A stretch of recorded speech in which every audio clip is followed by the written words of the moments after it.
Hey guys, this is John from US Dash Camera. Today you got a review on both the Blackvue DR490L2 channel and the DR490 channel.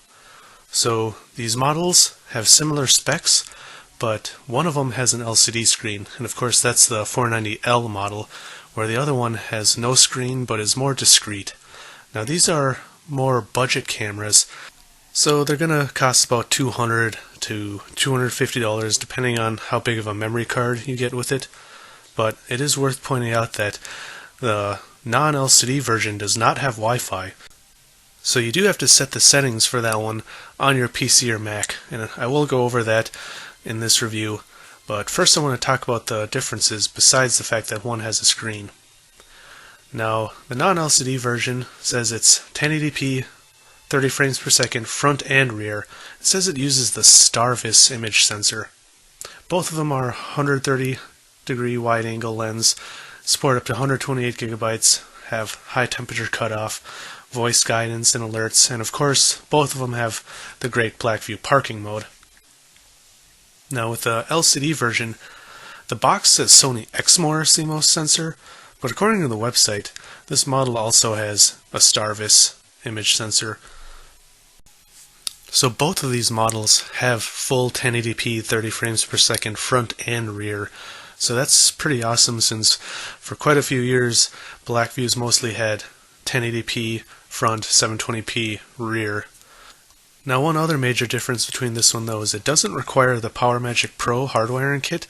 It has the low voltage cutoff built in. So I'll talk about the hardwiring kits in a little bit. So here you can see what Blackvue says the recording time is depending on the bit rate you use or the size of your memory card. And it is worth pointing out that the rear camera is going to use the same bit rate as the front. So even my F770 from Thinkware, even though it has full HD in the rear camera uses a lower bit rate. And I think that does become noticeable when you look at the footage from this camera. So this is the 490 non-LCD version. Comes with a standard power cord. Now to use the parking mode, you're going to have to use the PowerMagic Pro. This is about $20, and you can sometimes get it for free in some bundles, but this is going to connect to your fuse box, and this will prevent your car battery from running down so you don't come back to a dead car battery.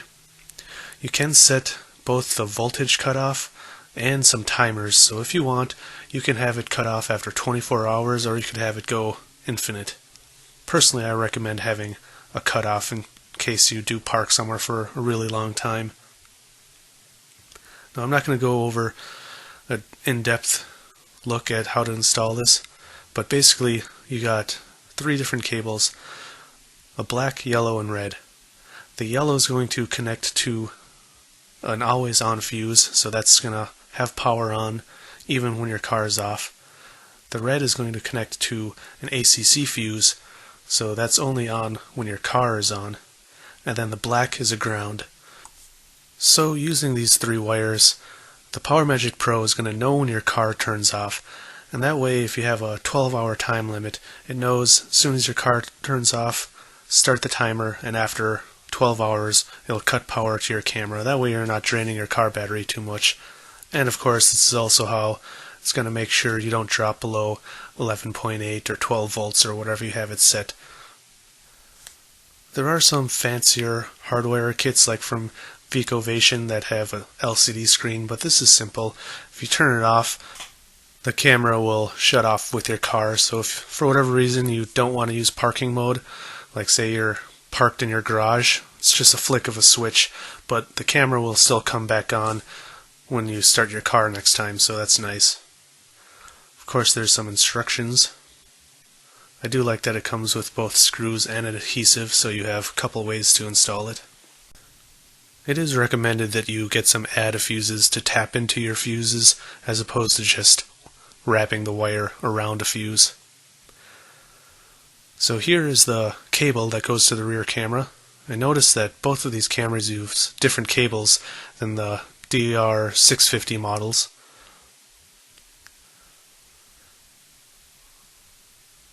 Overall, it's got the same classic design as all the other Blackvue cameras. I do like that it spins.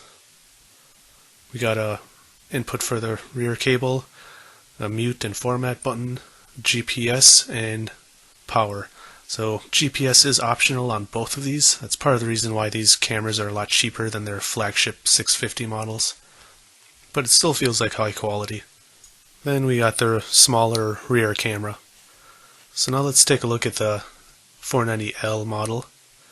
This comes with a regular power cord also. Comes with the same rear cable. One side is L-shaped. Then it comes with a hardwiring kit, so since the low voltage cutoff is built into the camera, all it needs is the cord. But you'll hook it up just like the PowerMagic Pro straight to your fuse box. Besides coming with the hardwiring kit, it does come with a little tool too to help install the camera with wires. So at first I wasn't a fan of this new rear camera because it's different than the previous rear cameras. This is the IR camera that you can use for the 650 model. It's quite a bit bigger. So this also feels like pretty high quality. It is pretty light, but it doesn't feel super cheap either. I'm typically not a fan of cameras like this because I prefer the non-LCD cameras. I think they're more discreet. This one actually has a power button too, which I really like, because if you say you're parked at home in your garage and you don't want to use parking mode, you can just flip that switch. That way you'll save battery.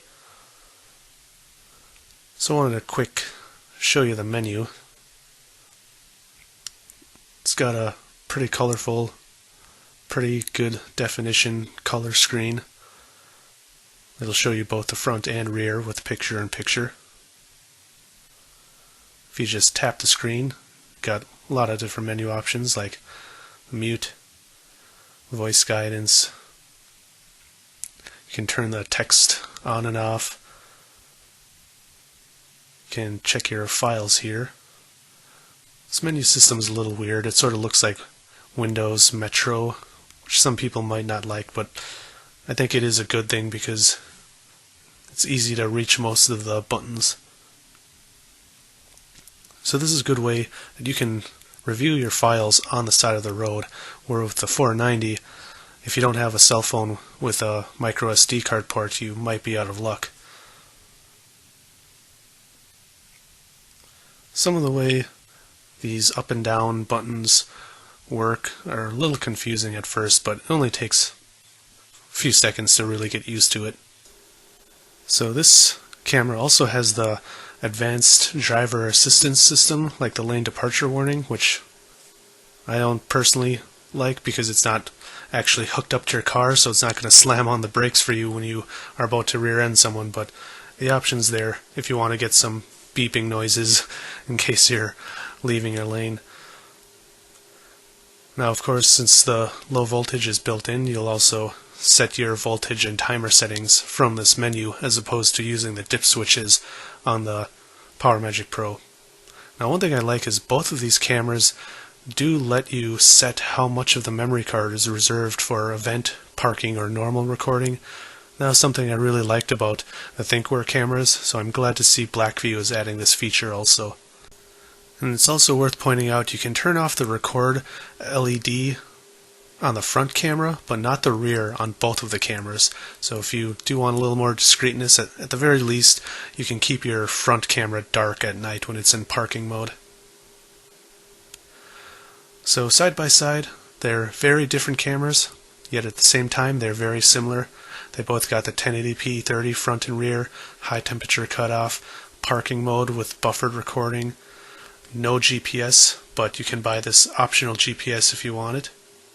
No Wi-Fi on either of them, but again they both support up to 128 gigabyte cards, which I would really recommend because if you use the highest bit rate of 11 megabits, I've had some of my files say 13 megabits per second, you're not going to get a whole lot of time. You got to remember that this is using 2 full HD feeds at the same time. Now I did test this with a GPS. It's pretty simple. It just shows you where you are.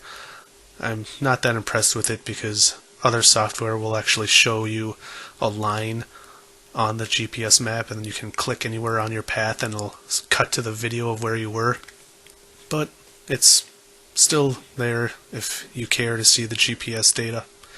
Now, the video files for both of these cameras actually save as one file, so you do have to use this software to export them to separate files if you want. Of course, this is also where you would set your 490 non-LCD model's system settings. Here you can see it next to my ThinkWare F770.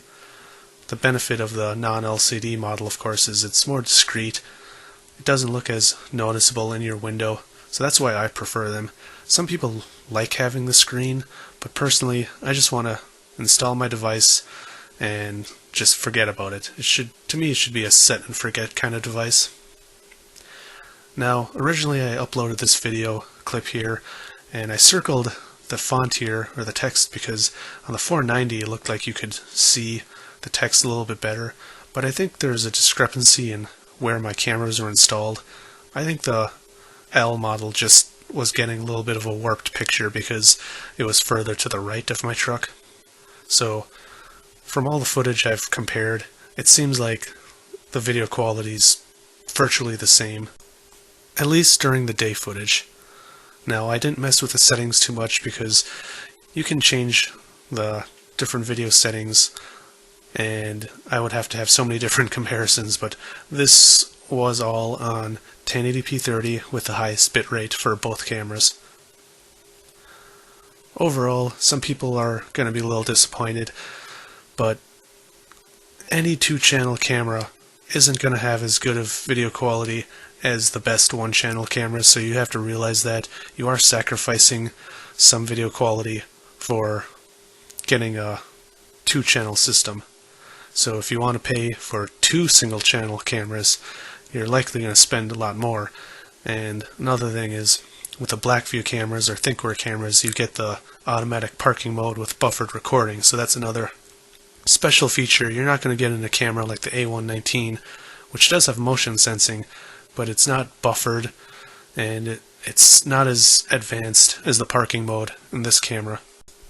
There's going to be times where a car drives by you really fast, and you'll try to see if you can read the license plate, and you can't.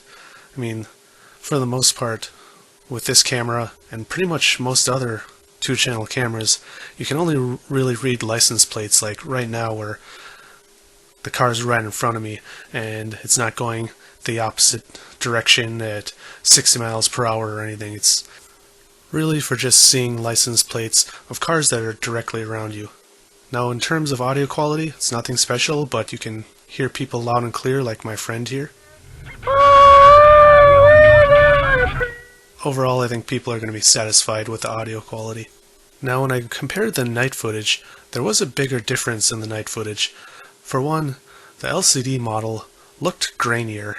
Now, I'm not sure how it's going to show up on YouTube because YouTube always compresses it, but it definitely looks grainier on the LCD model, and the 490 looks smoother, but at the same time there's a lot more bloom effect on the lights on the 490 non-LCD model, so you can see the street lights. There's a lot bigger glare or light bloom around every light, and that's sort of annoying to me.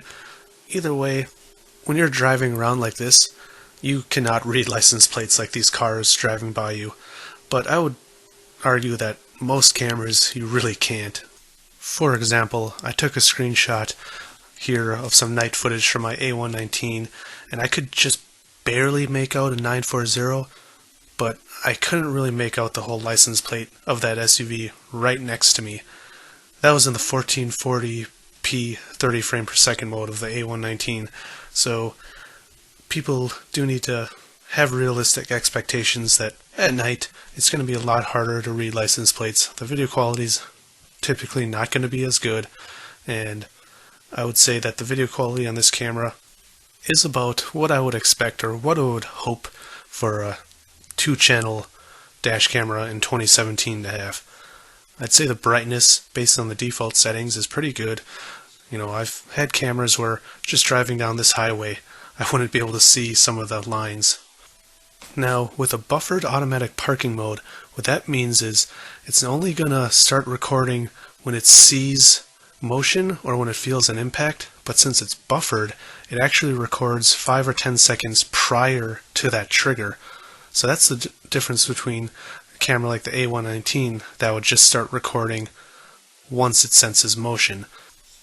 But you could also turn the motion sensor off and just use the impact G sensor. So if you do that, say you always are parked in high traffic areas, you'll only get a clip if your car is actually hit by another car, and of course since it's buffered, you'll actually record the impact happening, not just the car driving away. On that clip there, you can actually read the license plate on the 490 where you couldn't on the F770. That was sort of an extreme example because here you can see the license plates are just fine readable on the 770 model and the 490, but at that extreme angle, it's possible that you could get hit at a weird angle like that. And the 490 you could read the license plate, and the 770, well, I will say that YouTube did degrade the video quality because I had originally uploaded this clip and it was much worse than the raw footage, but I assure you I actually couldn't read the license plate. I'll show it again. I couldn't read the license plate on the 770 during this clip, even in the raw footage. So it is cool to see that the 490, a $200 camera, has better video quality in some instances than the $400 F770. Now at night, they look different, but in all reality, I wouldn't say the 490 has a benefit either because you can't read license plates on either of them from a distance. You can pretty much only read license plates from really close up. And I will say also that some of these clips, you're not going to be able to read license plates because I drive a truck, and you'll see there my headlights are flashing right at the license plate, so I don't have the best vehicle to really show license plate readability at night because my lights are always flashing into their plate and making just a big white reflection. Now, I don't have a 650 Blackvue to compare, that's why I'm doing the F770 comparison, and the F770 is probably one of the most popular 2-channel automatic parking mode cameras anyways, but I do want to point out that the F770 during parking mode uses 15 frames per second, and the rear camera is only like 4 megabits per second during parking mode, which is lower than in the normal recording. But with the Blackvue cameras, you are actually getting the same 1080p 30 frames per second with the same bit rate that you're getting from the normal recording while you're in parking mode. So that's another real good benefit of these new Blackvue cameras, is that you're not losing quality while in parking mode, and I really like that. So I did receive the 490L from Dashcam Bros as a review unit, and I got the 490 direct from Blackvue also as a review unit, so I'd like to thank both Dashcam Bros and Blackvue for sending these review units out. I do really love these cameras, and I used to be a real big Blackvue fan, and I'm one of the people that are willing to sacrifice video quality for that great automatic parking mode, because I think your car is, at least from my experience, just as likely to be hit and ran in a parking lot than you are to be hit while driving on the road. So I think having a good parking mode is very important. Now, I love that both of these cameras are about $200 to $250 or so, depending on which memory card bundle you get. I always recommend getting the 16 gig bundle and then just buying a separate memory card, because it's a lot easier or a lot cheaper to buy the memory card separate. And again, I would recommend a 128 gigabyte card for these. Now, if you're having a hard time choosing between these two cameras, I'll go over why I like or dislike each camera. I like the 490 because it's discreet. I personally prefer having no LCD screen because I just want to set the device and forget about it. It does also have the mute and format button physically on the camera, so you can mute or format the memory card without even looking at the camera. Now, one con about this camera is you do have to get the PowerMagic Pro to hardwire it. So that does add $20 to the cost, but what I do like about the PowerMagic Pro is there's a physical switch where you can turn it off. That way when your car shuts off, the camera shuts off, and when your car starts back up, it'll still turn the camera back on. Where with the 490L, there is a physical switch to turn the camera off, but you have to switch it back on once you turn your car back on, otherwise the camera will stay off. So I think the PowerMagic Pro has a better system of turning the camera off when your car's off, because you could forget about the switch on the 490L. Now the F770 from Thinkware has a physical power button on the camera, but it's a button, so you hold it to turn it off, but when you start your car back on, it still turns on. So I don't really like the fact that it's a on-off switch on the 490L, because I don't want to forget about the switch and find out I've been driving around without the camera running. Now, there's several things I like about the 490 though still. Even though there's an issue with the power switch, I do like that it comes with the hardwiring kit, and you don't have to install that little PowerMagic Pro box somewhere under your dashboard. It's a lot easier and cleaner to install. Of course, if you like an LCD screen, this is the one you're going to want to get, and even though it's a decent sized screen, it's not too big. It's actually an inch smaller than their previous 750 LW model that had a screen. I feel like the 490L is actually a better value, because besides the fact that it has the hardwiring kit built in, it has a screen built in, comes with a little installation tool which probably only costs a few cents, it still feels like you're getting a better deal with the 490L. But I still prefer the discreteness of the non-LCD model. Now I do have to point something out. While I've been testing this, the 490 uses the G sensor to switch to parking mode, and while driving around really slow or at a standstill during rush hour traffic, it actually switched to parking mode several times on me. I think at least 2 times, so I was driving around in parking mode. Thankfully, with the buffered parking mode, I didn't miss any footage. It's just annoying because my driving was showing up as parking files, and luckily the video quality is the same in parking mode. I really like that about this camera, but it is something that Blackvue is aware of. They told me, or one of the representatives told me, a coming firmware update is going to fix that. I was thinking it was sort of a fatal flaw for this camera, but in reality it's more of just a big annoyance. Now if you do have a incident in a parking lot, someone hits you, the G sensor should record a clip and it'll be saved as an event as opposed to just a parking file.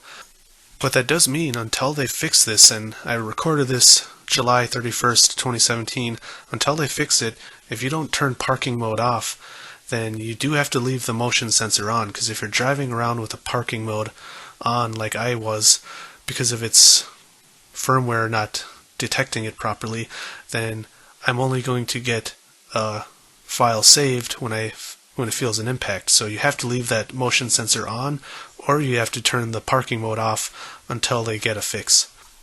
Now with the 490L, since it directly connects from the camera to your fuse box, it actually detects when your car shuts off and switches to parking mode as soon as your car turns off, and switches back to normal recording as soon as your car turns back on. Although the representative did say a future update they're thinking about switching that camera to use the G sensor also. I don't know why they would do that personally. I like that cameras like this one or the Thinkware F770 switch with the ignition as opposed to with the G sensor, but if they tweak it and it works properly, I don't care, as long as it works properly.